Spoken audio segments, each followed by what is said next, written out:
Hello mga kasakol, for today's episode, nandito nga ulit tayo sa Batangas City Old Public Market, dito sa night market. Dahil meron tayo ditong titikman na chicken poppers, 70 pesos, meron na siyang dalawang rice, and only sauce na siya. Sa halagang yan, pag nag-dine in kayo, pwede nyo nang matikman yung lahat ng kanilang 7 sauce dito. At saka daw si ate, sabi nung kasama niya dito, sabi ni kuya. Kaya mga kasakol, huwag na natin itong patagalin pa. Tara, simulan na natin ang sakulan. Lote, magandang hapon. Hello po. Ano po itong pinagbebenta nyo din? Chicken poppers po siya. Anong mga flavor?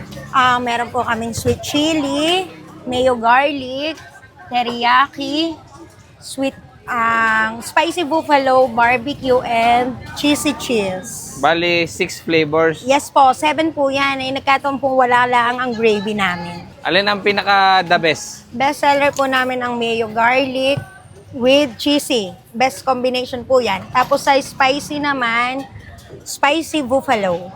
Okay. Sige, pa-order ako ng isa.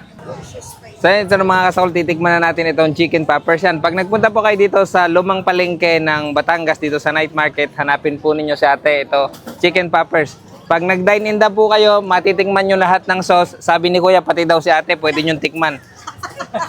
Si kuya may sabi, hindi ako. Lagyan na po natin ng sauce.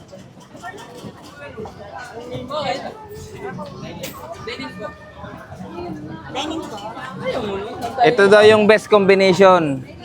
Cheese at saka garlic mayo.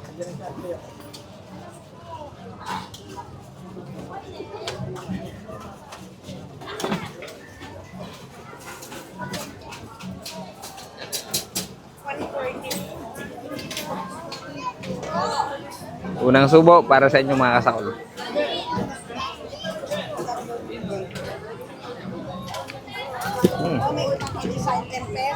Ayan, masarap nga. Napakamura nito. 70 pesos. Dalawa na yung rice. Tapos, only sauce daw. Ayan.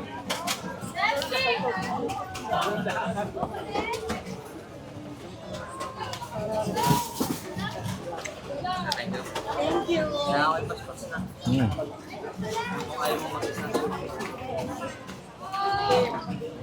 Dapat only rice na rin, te.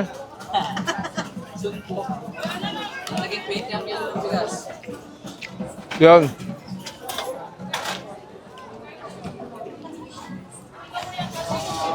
But, Sa'yo to, chicken poppers.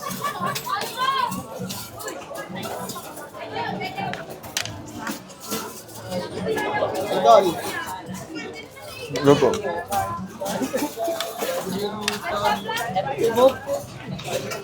Dining na to,